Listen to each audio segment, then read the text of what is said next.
पर हम लोग सब पढ़ाई कर रहे थे, अलग अलग ईयर्स में थे अपने इंजीनियरिंग के, और उसी वक्त हम लोगों ने सोचा कि हाइपरलूप नाम का एक प्रोजेक्ट है जो हम लोग चाहते थे साथ में करेंगे। उसी दौरान हमने एक टीम की शुरुआत की, उसका नाम था आविष्कार हाइपरलूप, जिसको लेकर हम लोग अमेरिका भी गए। उस साल हम एशिया की इकलौती टीम थी जो वहाँ गई और हमारे देश का जो झंडा है उसको हमने फहराया, और हम टॉप 20 टीम्स में से थे जो out of around 1500 teams around the world. ये आगे सुनने से पहले इसके लिए तो बधाई दे दूंगा। बहुत बहुत धन्यवाद। उसी उपलब्धि के दौरान हम लोगों की दोस्ती काफी गहरी हुई और इस तरीके के कठिन प्रोजेक्ट और सख्त प्रोजेक्ट करने का कॉन्फिडेंस भी आया। और उसी दौरान स्पेसएक्स को देख के और स्पेस में जो आपने जो ओपन अप किया एक प्राइवेटाइजेशन को, जो 2020 में एक लैंडमार्क डिसीजन भी आया, उसको लेकर हम लोग काफी एक्साइटेड थे। और मैं रक्षित को इनवाइट करना चाहूँगा बोलने के लिए कि हम क्या बना रहे हैं और इसका फायदा क्या है। जी, तो मेरा नाम रक्षित है और इस टेक्नोलॉजी से हमको कैसे लाभ होगा मैं इसका उत्तर दूंगा। रक्षित, आप उत्तराखंड में कहाँ से हैं? सर अल्मोड़ा से हूँ। तो बाल मिठाई वाले हैं? जी सर बाल मिठाई हमारी फेवरेट है। तो हमारा जो लक्ष्य सेन है ना, वो मेरे लिए रेगुलरली बाल मिठाई खिलाता रहता है मुझे। रक्षित बताइए। तो हमारी जो ये टेक्नोलॉजी है ये अंतरिक्ष से बादलों के आर पार देख सकती है और ये रात्रि में भी देख सकती है। तो हम इससे देश के किसी भी कोने के ऊपर रोज एक साफ तस्वीर खींच सकते हैं। और ये जो डेटा हमें आएगा इसका उपयोग हम 2 क्षेत्रों में विकास करने के लिए करेंगे। पहला है भारत को अत्यंत सुरक्षित बनाना। हमारे जो बॉर्डर्स हैं और हमारे जो ओशंस हैं, सीज हैं, उसके ऊपर रोज हम मॉनिटर करेंगे और एनिमी की एक्टिविटीज को मॉनिटर करेंगे और हमारी आर्म्ड फोर्सेस को इंटेलिजेंस प्रोवाइड करेंगे। और दूसरा है भारत के किसानों को सशक्त बनाना। तो हमने ऑलरेडी एक प्रोडक्ट बनाया है भारत के झींगा किसानों के लिए, जो अंतरिक्ष से उनके पॉन्ड के पानी की क्वालिटी मेजर कर सकता है 1/10 ऑफ द करेंट कॉस्ट में। और हम चाहते हैं आगे जाते हुए हम दुनिया के लिए best quality satellite images generate करें और जो ग्लोबल इश्यूज है, ग्लोबल वार्मिंग जैसे, इससे लड़ने के लिए हम दुनिया को best quality satellite data provide करें। इसका मतलब हुआ कि आपकी टोली जय जवान भी करेगी, जय किसान भी करेगी। जी सर, बिल्कुल। साथियों, आप इतना अच्छा काम कर रहे हैं, मैं ये भी जानना चाहता हूँ कि आपकी इस टेक्नोलॉजी का प्रिसीजन कितना है? सर हम लेस देन 50 सेंटीमीटर के रेजोल्यूशन तक जा पाएंगे और हम एक बार में approximately more than 300 square kilometre area को इमेज कर पाएंगे। चलिए, मैं समझता हूँ कि ये बात जब देशवासी सुनेंगे तो उनको बड़ा गर्व होगा। लेकिन मैं एक और सवाल पूछना चाहूँगा। जी सर। स्पेस इकोसिस्टम बहुत ही वाइब्रेंट हो रहा है। अब आपकी टीम इसमें क्या बदलाव देख रहे हैं? मेरा नाम किशन है। हमने ये गैलेक्सी शुरू होने के बाद से ही हमने इन स्पेस आते हुए देखा है और काफ़ी सारे पॉलिसीज आते हुए देखे हैं। ये क्या है और काफ़ी प्रोसेसेस और काफ़ी इंफ्रास्ट्रक्चर और काफ़ी फैसिलिटीज इसरो के ये अवेलेबल और काफ़ी अच्छे तरीके से हुए हैं। जैसे कि हम इसरो में जाके टेस्टिंग कर सकते हैं हमारे हार्डवेयर का। ये काफ़ी आसान तरीके से अभी हो सकता है। 3 साल पहले वो प्रोसेसेस उतने नहीं थे और ये काफ़ी हेल्पफुल रहा है हमारे लिए और काफ़ी और स्टार्टअप्स के लिए भी। और रिसेंट FDI पॉलिसीज की वजह से और ये फैसिलिटीज अवेलेबिलिटी की वजह से और स्टार्टअप्स को आने के लिए काफ़ी इंसेंटिव है और ऐसे स्टार्टअप्स आके काफ़ी इजीली और काफ़ी अच्छे से डेवलपमेंट कर सकते हैं ऐसी फील्ड में जिसमें यूजुअली डेवलपमेंट करना बहुत कॉस्टली और टाइम कंज्यूमिंग रहता है।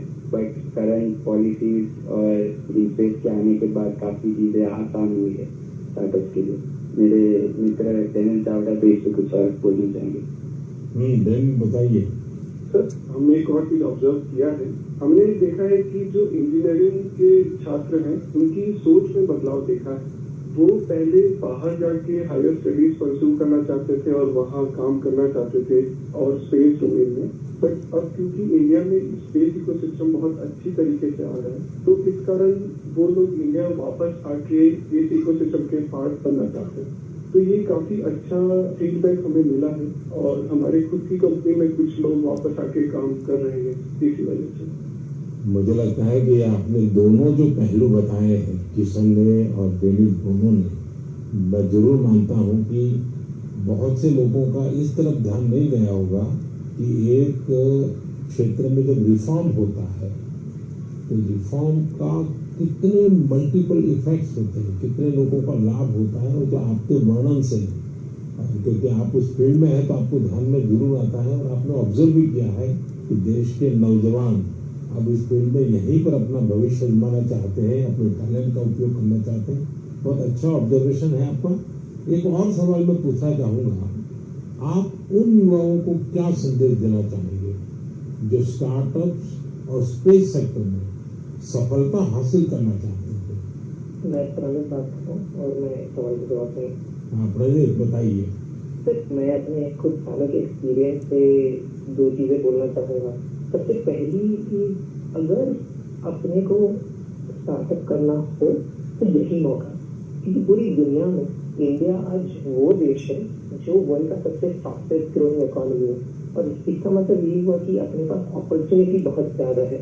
जैसे मैं 24 साल की उम्र में ये सोच के प्राउड फील करता हूँ कि अगले साल हमारी एक सैटेलाइट लॉन्च होगी जिसके बेसिस पे अपनी गवर्नमेंट कुछ मेजर डिसीजन लेगी और इसमें हमारा छोटा सा एक कंट्रीब्यूशन है। ऐसी कुछ नेशनल इम्पैक्ट के प्रोजेक्ट पे काम करने को मिले, ये ऐसी इंडस्ट्री और ये ऐसा टाइम है, गिवन कि ये स्पेस इंडस्ट्री आज अभी तक स्टार्ट हो रही है। तो मैं अपने युवा दोस्तों को यही बोलना चाहूँगा कि ये अपॉर्चुनिटी ना सिर्फ इम्पैक्ट की बट ऑल्सो उनके खुद के फाइनेंशियल ग्रोथ की और एक ग्लोबल प्रॉब्लम सॉल्व करने की है। तो हम आपस में यही बात करते हैं कि बचपन में हम ये बोलते थे कि बड़े होकर एक्टर बनेंगे, स्पोर्ट्समैन बनेंगे, या ऐसे कुछ चीज़ें होती थी। बट आज अगर हम ये सुने कि कोई बड़ा होकर ये बोलता है कि मुझे बड़ा होकर एंटरप्रेन्योर बनना है, स्पेस इंडस्ट्री में काम करना है, ये हमारे लिए बहुत प्राउड मोमेंट है कि हम इस पूरे ट्रांसफॉर्मेशन में एक छोटा सा पार्ट प्ले करते हैं।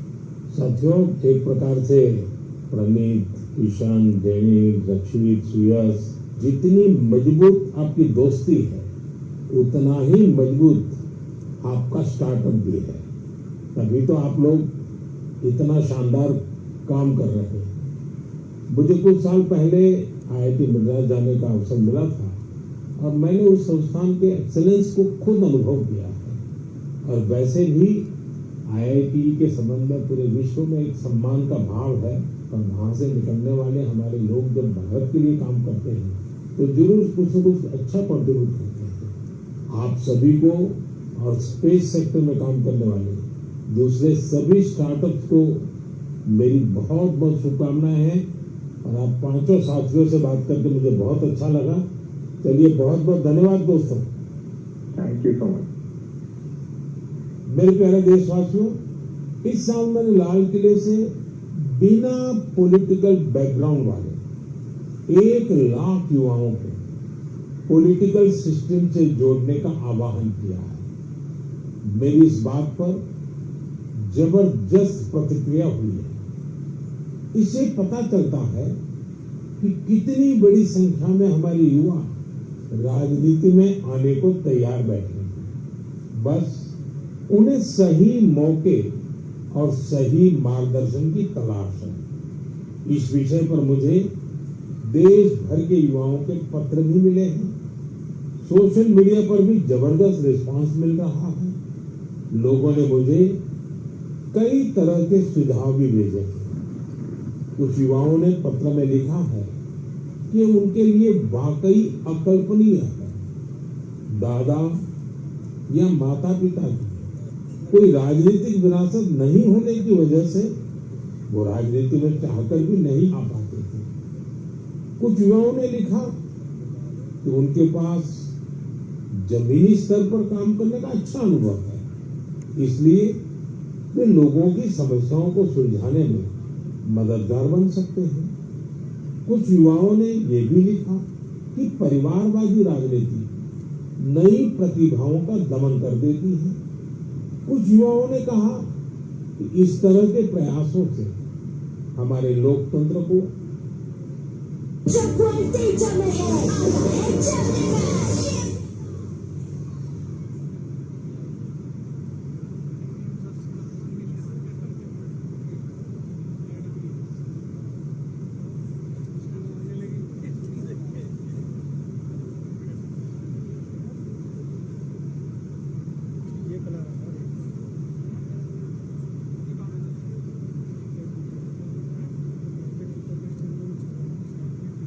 देश के काम आएगा। साथियों, स्वतंत्रता संग्राम के दौरान भी समाज के हर क्षेत्र से ऐसे अनेकों लोग सामने आए थे जिनकी कोई राजनीतिक पृष्ठभूमि नहीं थी।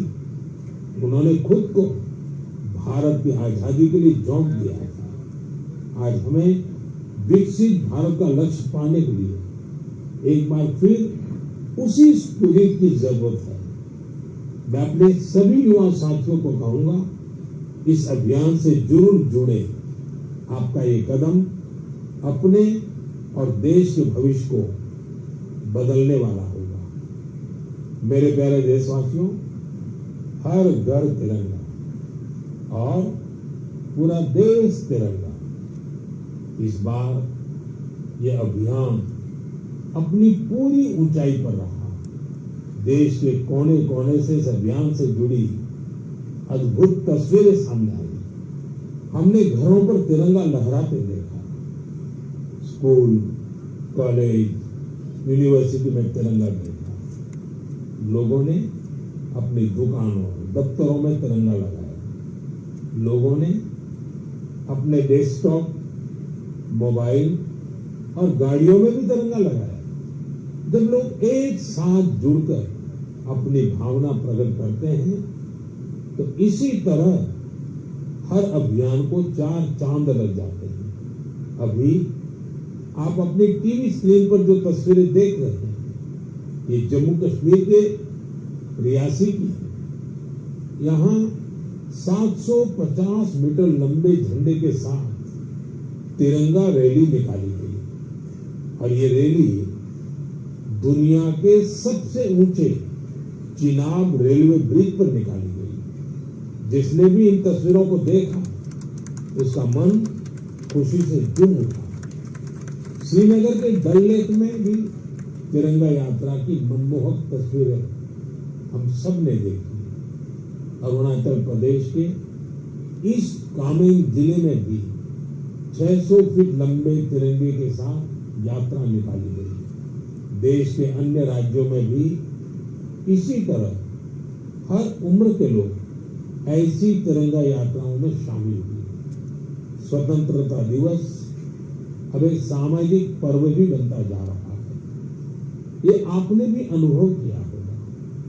लोग अपने घरों को तिरंगा माला से सजाते हैं। स्वयं सहायता समूह से जुड़ी महिलाएं लाखों झंडे तैयार करती हैं। ई कॉमर्स प्लेटफॉर्म पर तिरंगे में रंगे सामानों की बिक्री बढ़ जाती है। स्वतंत्रता दिवस के अवसर पर देश के हर कोने, जल, थल, नभ, हर जगह हमारे झंडे के 3 रंग दिखाई दिए। हर घर तिरंगा वेबसाइट पर 5 करोड़ से ज्यादा सेल्फी भी पोस्ट की गई। इस अभियान ने पूरे देश को एक सूत्र में बांध दिया और यही तो एक भारत श्रेष्ठ भारत है। मेरे प्यारे देशवासियों, इंसानों और जानवरों के प्यार पर आपने कितनी सारी फिल्में देखी होगी, लेकिन एक रियल स्टोरी इन दिनों असम में बन रही है।